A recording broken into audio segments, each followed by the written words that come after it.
और मैंने उस वक्त मेरे पास 2000 रुपीज़ थे, वो भी मैं अपनी मदर की तरफ से वापस आई थी, तो उन्होंने मुझे निकलते हुए मेरे दो बच्चों को 1000 रुपया दिया था। तो मैंने उसका मटेरियल ख़रीदा और मैंने सबसे पहले वाइटनिंग फेस वॉश बनाया। खुद बनाया? जी, मैंने खुद बनाया उसको। अस्सलामुअलैकुम नाज़रीन, आप देख रहे हैं मेरा पाकिस्तान और मैं हूं आपका होस्ट हारिस भट्टी। नाज़रीन, आज आपकी खिदमत में जो मोटिवेशनल स्टोरी लेकर हाजिर हुआ हूं, ये कहानी ख़ास तौर पर उन ख़वातीन के लिए है जो माशरे में किरदार अदा नहीं कर पा रही, अपने आप पास सलाहियतें होने के बावजूद वो हिम्मत हार जाती हैं। उनके जो घर के हालात होते हैं वो उनको मार देते हैं। मेरे साथ मौजूद हैं समन अब्बास साहिबा। आज से 2-3 साल पहले इनके खावंद ने अपना कारोबार शुरू किया, जिस पर तकरीबन 1 करोड़ रुपया इन्वेस्टमेंट की। चंद ही माह बाद इनके जो हस्बैंड हैं उनके कारोबार को धचका ऐसा लगा कि कारोबार मुकम्मल ख़त्म हो गया। इनके जो हस्बैंड का जो कारोबार है, जो इनके जो पार्टनर्स वगैरह थे, उन्होंने इनके साथ फ्रॉड किया और बिल्कुल बेरोज़गार हो गए। लेकिन सनम अब्बास साहिबा ने हिम्मत नहीं आ रही अपने हस्बैंड का बाजू बनने के लिए, उनका कंधा बनने के लिए। इन्होंने अपना एक ब्रांड शुरू किया। ब्रांड होता है कि यानी कि मुख्तलिफ क्रीम्स हो गई, मेकअप का सामान हो गया, ऐसी वैसी कुछ चीज़ें वगैरह, ऑयल वगैरह। इन्होंने 2000 से अपना एक कारोबार शुरू किया और आज अल्हम्दुलिल्लाह माशाल्लाह समन ब्रांड के नाम से अपना कारोबार चला रही हैं और 2 साल के अंदर इस मुकाम तक पहुंच गई हैं कि इनके पास माशाल्लाह अपना घर भी है और माहाना लाखों रुपया कमा कर अपने हस्बैंड, अपने पूरे घर चला रही हैं अपने। और माशाल्लाह अल्हम्दुलिल्लाह इनके पास एक अच्छा घर है, सोसाइटी में, बड़ी अच्छी सोसाइटी में रह रही हैं और बड़ा खूबसूरत घर है इनके पास। इसी घर में इनके साथ मैं मौजूद हूँ, इनसे गुफ्तगू करते हैं। ये उन ख़वातीन में हैं जिन्होंने बजाय अपने हस्बैंड के साथ झगड़ा करने के, अपने हस्बैंड को छोड़ने के, उनको तान बान करने के बजाय ख़ुद कारोबार करने की ठानी। अस्सलाम वालेकुम। जी अस्सलाम वालेकुम, थैंक यू। सबसे पहले मैं बहुत शुक्रिया अदा करना चाहती हूँ कि आप लोग तशरीफ़ लेके आए। आप लोगों ने जो है वो मेरी आवाज़ को लोगों तक पहुँचाने का एक बेहतरीन ज़रिया जो है वो आप बन रहे हैं। ख़वातीन तो कुछ होती हैं ना कि हिम्मत हार जाती हैं, लेकिन आपके ज़हन में ये आइडिया किस तरह आया? जो ब्रांड आपने बनाया मुख्तलिफ, ये आप देख रहे होंगे प्रोडक्ट्स पड़ी हुई हैं सामने। इन प्रोडक्ट्स से इनका काम है, ये ख़ुद बनाती हैं, ख़ुद यानी कि सेल आउट करती है। यहाँ तक कि जो इनके कस्टमर्स हैं माशाल्लाह, यहाँ तक कि दुबई तक इनके कस्टमर्स बैठे हुए हैं जो इनको कॉल करते हैं, इनसे रब्ता करते हैं और अपने प्रोडक्ट्स को इस्तेमाल करते हैं। ये इतना सब कुछ हो जाना इतने चंद दौरानिए में, ये किस तरह मुमकिन हुआ? ये तो एक बड़ी मुश्किल चीज़ है किसी कारोबार को चलाना, और 2000 से कारोबार शुरू करना और आज माशाल्लाह लाखों में, ये किस तरह मुमकिन हो गया? जी मेरे भाई, सबसे पहली बात ये है कि जब भी कोई स्टडी कंप्लीट करते हैं मेरे भाई या बहन वगैरह, ख़ासतौर पर जो भाई होते हैं, उनकी ऊपर ज़िम्मेदारी होती है, घर की रिस्पॉन्सिबिलिटीज़ होती हैं। तो ये कहते हैं कि जी हम अल्लाह करे अब कहीं से छत फट जाए और 2-3 लाख रुपया या करोड़ रुपया आ जाए, हम बिज़नेस कंपनी खोलें और बैठ के हम बिज़नेस स्टार्ट करना शुरू कर दें। उन भाइयों के लिए भी मेरा ये बहुत स्ट्रॉन्गली मैसेज है कि आप विदाउट एनी इन्वेस्टमेंट, आप जस्ट अपने करेज के साथ और अपनी स्किल्स के साथ आप पैसा अर्न कर सकते हैं, कमा सकते हैं। ये कभी मत सोचिए कि हमारे पास पैसा नहीं है तो हम कमा नहीं सकते। आप अपने अंदर ढूंढें कि मुझे किस चीज़ का शौक़ है, ये मेरे अंदर क्या स्किल है, या मैं कौन सी स्किल ऐसे ले सकता हूँ कि जिससे मैं अर्निंग कर सकता हूँ। आप एक जगह से प्रोडक्ट उठा के दूसरी जगह पर सेल करके उसके अंदर से भी 1 रुपया निकाल सकते हैं। बिल्कुल ठीक है। तो सेम इसी तरह से आपने जस्ट अपने आप को ये मोटिवेट करना होता है, और मोटिवेशन इंसान के अंदर होती है। आप मुझे जितना मर्जी कह लें, आप ये कंपनी खोल लें, ये खोल लें, वो खोल लें, लेकिन नहीं, जब तक मैं अपने अंदर से नहीं देखूंगी कि मुझे क्या करना है, तब तक मैं कुछ नहीं कर सकती। जब मैंने काम स्टार्ट किया तो मेरे पास किसी किस्म का कोई ऑप्शन था ही नहीं। ना मेरे पास मनी थी, ना मेरे पास टाइम था कि मैं बाहर जाऊँ, क्योंकि मेरे छोटे छोटे 2 बच्चे थे। मेरे हस्बैंड इंतहाई ज़्यादा डाउन हालत में थे। उन पे फैमिली का प्रेशर था, उन पे अपने लॉस का प्रेशर था, उन पे अपने जो उन्होंने पैसे उधार लिए हुए थे उनका प्रेशर था। मेरे पास नहीं था, मेरे पास कोई ऑप्शन नहीं था कि मैं अपने हस्बैंड को छोड़ के जाके जॉब करके वापस आके उनको पैसे दूँ और उनको छोड़ के चली जाऊँ। मेरे पास कोई ऑप्शन नहीं था। मेरे घर में सफाई कौन करेगा, बर्तन कौन धोएगा, खाना कौन बनाएगा, बच्चों के पैम्पर कौन चेंज करेगा, बच्चों को कौन पढ़ाएगा, मेरे हस्बैंड को कौन मोटिवेट करेगा, उनके जो प्रेशर है वो कौन ख़त्म करेगा। तो उस वक़्त I was also very broken heart. मैं इतनी टूटी हुई थी कि मुझे समझ नहीं आ रहा था कि मैं, अगर मेरे बच्चे नहीं होते तो मैं जॉब कर लेती, अगर मेरी मदर इतनी स्ट्रांग होती मैं उनसे मंगवा लेती, अगर कोई ऐसा सोर्स होता मैं वहाँ से पेमेंट इकट्ठी कर लेती।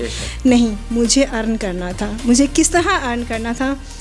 उस तरह अर्न करना था कि मुझे घर में भी रहना था, मुझे हांडी चूल्हा भी करना था, मुझे सफाइयाँ भी करनी थी, मुझे हस्बैंड को भी हौसला देना था, ख़ानदानी खातून बन के, ख़ानदानी औरत बन के कारोबार भी करना था, घर भी चलाना एक था। साथी भी बनना था, एक माँ भी बनना था, एक मेड भी बनना था, एक बिजनेस वुमेन भी बनना क्या था। बात है, क्या बात। अच्छा, तो उस वक्त मैंने ये सोचा कि मेरे लिए और कोई ऑप्शन नहीं, ना जॉब की ऑप्शन है, ना किसी बिज़नेस की ऑप्शन है, ना मेरे पास पेमेंट है। तो मुझे क्या करना है, मुझे अपने अंदर से स्किल को निकालना है, मुझे मेहनत करनी है, मुझे स्ट्रगल करनी है। ये एक वाहिद एक लफ्ज़ था स्ट्रगल, जो मैंने ये सोचा कि मुझे ये करना है। और मैंने उस वक्त मेरे पास 2000 रुपीज़ थे, वो भी मैं अपनी मदर की तरफ से वापस आई थी, तो उन्होंने मुझे निकलते हुए मेरे दो बच्चों को हज़ार रुपया दिया था। तो मैंने उसका मटेरियल ख़रीदा और मैंने सबसे पहले वाइटनिंग फेस वॉश बनाया। खुद बनाया? जी, मैंने खुद बनाया उसको। साबुन जो था उसको मैंने मेल्ट करके अच्छी तरह उसके अंदर वाइटनर इंस्ट्रूमेंट मैंने डाल के, पहले मैंने एक अच्छा साबुन ख़रीदा, फिर मैंने उसको पिघलाया, फिर उसके अंदर मैंने रोज़ वाटर ऐड किया। मैंने अपनी वैसी रेसिपीज़ बता चुकी हूँ काफ़ी लोगों को वाइटनिंग फेस वॉश की। फिर उसके अंदर मैंने जो वाइटनिंग एजेंट्स होते हैं वो मैंने उसके अंदर मिक्स किए, सब कुछ कर के फिर जब मैंने उसको 2-3 दिन यूज़ किया तो इंतहाई वाइटनिंग रिजल्ट था, ज़बरदस्त किस्म का। फिर मैंने उसकी पैकिंग के लिए हम लोग जो है वो शालमी मार्केट गए, वहाँ से जाके मैंने उसकी पैकिंग ली और फिर मैंने उसको पैक किया और फिर मैंने वो जाके खुद लोगों के घरों में जो जिनको मैं जानती थी उनके पास मैंने सेल किया। फिर जो वो 2000 से मैंने 4000 जब अर्न कर लिया, I was so happy with in 2 days. यानी कि आपने इस तरह अपने कारोबार को लेकर चली कि जिस तरह हम अक्सर गली में देखते हैं कि जिस तरह एरियल हो गया, सर्फ एक्सेल, इस तरह ख़वातीन आती हैं डोर्स टू डोर्स आकर अपना प्रोडक्ट देती हैं, आपने भी ये काम खुद किया था? मैंने डोर टू डोर नहीं गई। अच्छा। मैं जो मेरे मोहल्ले वाले जानने वालियाँ थी, मैं उनके पास गई, उनको मैंने कहा कि आपको छाइयों का ये मसला है तो मैं आपके लिए लेकर आई हूँ, ये मैंने खुद बनाया है। अब मेरा इस पर लागत जितनी भी आई है, लेकिन मुझे इसको 1000 में सेल करना है। तो मैंने उसको 1000 में सेल किया, मीन्स के 500 का वो बना था, मैंने 500 में उसको अर्न किया। अब वो जो अगर आप लोग मेरी वीडियो देख रही हैं तो बुरा नहीं बनाना, क्योंकि मैंने आप लोगों को जितने का भी सेल किया वो मेरी मेहनत थी और वो मैं डिज़र्व। इसमें बुरा क्या मनाने वाली बात है? हम तो पाकिस्तान में चीज़ें लोग 1000 की लेके करोड़ लाखों की बेचते हैं, तो इसमें क्या है? आपने तो एक मेहनत ली ना, 500 का ला के भी करती थी और मुझे ज़रूरत थी।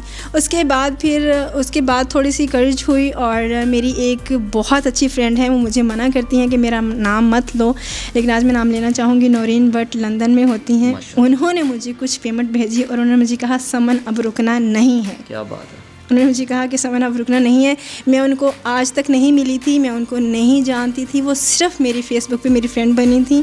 और उनको जब मैंने अपने हालात का सब कुछ बताया तो उन्होंने कहा समन रुकना नहीं है, मैं तुम्हारे पीछे हूँ। वो वहाँ बैठ के सिर्फ मुझे मॉरली सपोर्ट करती थी और मुझे कहती थी समन रुकना नहीं है। क्या बात है? और मैं कहती थी मैं रुकने वाली नहीं हूँ। तो उसने कहा था आपको जो कुछ भी, हाँ ये हो, मैंने उसे कहा था कि ऐसी कोई बात नहीं है, क्योंकि जाहिर सी बात है जिस बंदे से आपको भी मिले नहीं है, सिर्फ फ़ोन पे बात होती है, फेसबुक पे आप मिले हैं, वो आपको कह रहा है कि मैं आपको पेमेंट भिजवाता हूँ, तो कितनी शर्म आती है, लाइक अच्छा नहीं लगता। तो जब उन्होंने मुझे कहा तो मैंने उन्हें डिनाई कर दिया। मैंने कहा no, not at all, like मैं खुद मेहनत करूँगी। उन्होंने कहा समन मुझे पता तुम मेहनत से चली जाओगी, लेकिन जहाँ तब तुम्हें हो सकता है कि 2 महीने ज़्यादा लग जाएं, तो मैं चाहती हूँ वो 2 महीने कम लग जाएं, तो मुझे रिटर्न कर देना। तो ये सारा चीज़ें जो जितनी प्रोडक्ट्स हैं घर बनाती हैं, कितना वक्त लगता है? फिर बाद में अब आपके कस्टमर्स कहाँ तक आपसे ये चीज़ें लेने आते हैं? अल्हम्दुलिल्लाह। उसके बाद मैंने नाइट क्रीम स्टार्ट की, डे क्रीम स्टार्ट की, सन ब्लॉक स्टार्ट किया, हेयर फॉलिंग अपना जो है हेयर फॉलिंग ऑयल स्टार्ट किया। इसके अलावा ज़ाफ़रानी hair oil, all kind of hair solutions मैंने स्टार्ट किया।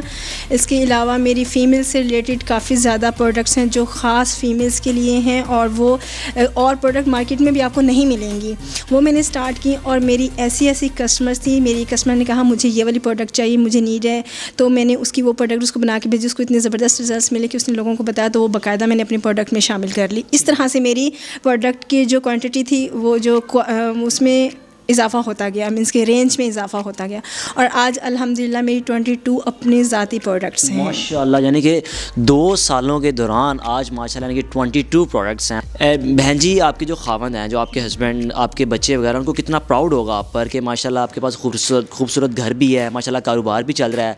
एक वक्त था कि कुछ भी नहीं था घर में, और आज माशाल्लाह 1 लाखों की आमदन है, तो घर वालों को कितना फ़ख्र आप पर? अल्हम्दुलिल्लाह सबसे बड़ी बात यह है कि मेरी अम्मी बहुत ज़्यादा मुझ पर फ़ख्र करती हैं, प्राउड करती हैं और हर मोहल्ले आने जाने उठने बैठने वाले बंदों को बताती हैं कि मेरी जो बेटी है वो माशाल्लाह इंतहाई ज़्यादा आज इस मुकाम पे पहुंच गई हैं। और मेरे हस्बैंड अल्हम्दुलिल्लाह मुझे ऐसे ही लगता है जैसे आज ही मेरी शादी हुई है। मुझे कभी ये फील ही नहीं हुआ कि वो मेरे हस्बैंड हैं। मेरे इतने अच्छे फ्रेंड हैं, लाइक मैं समझती हूँ कि मेरी इस दुनिया में मेरी माँ मेरी इतनी अच्छी फ्रेंड नहीं है जितने मेरे हस्बैंड हैं। तो लाइक वो मुझे उनके जो कोलीग्स की वाइफ हैं वो मुझे बताती हैं कि आपके हस्बैंड ऑफिस के अंदर बैठ के अपने कोलीग्स को बता रहे होते हैं, भाई मेरी वाइफ तो भाई क्या बात है, मेरी वाइफ तो मेरी तो जन्नत है मेरे लिए। बिल्कुल। और वो कहती हैं कि लाइक हमारे हस्बैंड कहते हैं कि यार हम तो बड़े घर से तंग हो गए हैं, ये हो गए हैं, तो आप तो वो कहते हैं कि नहीं भाई मेरा तो अल्हम्दुलिल्लाह ऐसा कोई चक्कर नहीं, तो सुकून है घर में। दुआ है कि अल्लाह पाक आप दोनों को इस तरह सलामत रखे और ऐसे ही एक साथ रखे। जी बिल्कुल, थैंक यू सो मच। बहुत शुक्रिया आप लोगों का कि आप लोग तशरीफ़ लेके आए, आप लोगों ने मेरी आवाज़ लोगों तक पहुंचाई। और मैं कहना चाहूँगी हर उस भाई को, हर उस बहन को, हर उस आंटी को जो बेवा हो जाती हैं, हर वो भाई जो ये समझते हैं हम कमा नहीं सकते, हर वो बहन जो ये समझती हैं कि हस्बैंड लेके आए हम क्या कर सकती हैं, आपके अंदर ही वो चीज़ है जो आप कर सकती हैं। सिर्फ़ अपने अंदर की उस लड़की को, उस अपने अंदर के इंसान को, उस अपने अंदर की औरत को जगाएं, बाहर निकलें। अगर आपके हाथ पाँव सलामत हैं, अगर आप सही सोच सकती हैं, चल फिर सकती हैं, you can do each and everything. माशाल्लाह, बिल्कुल आपने गुफ्तगू सुनी है समन अब्बास साहिबा की कि किस तरह कारोबार हस्बैंड का तबाह होने के बाद इन्होंने अपने हस्बैंड को सपोर्ट किया और माशाल्लाह आज घर को लेकर चल रहे हैं, दोनों मियाँ बीवी, बच्चे भी पाल रहे हैं, माशाल्लाह खूबसूरत घर भी है। और एक बड़ी खूबसूरत मिसाल है उन ख़वातीन के लिए जो हिम्मत हार जाती हैं, जो लड़खड़ा जाती हैं। और मैं समझता हूँ कि इनकी गुफ्तगू, इनकी मेंटालिटी उन सब के लिए बाइस मिसाल है। मुझे दीजिए इजाज़त, मेरा पाकिस्तान, अल्लाह हाफ़िज़।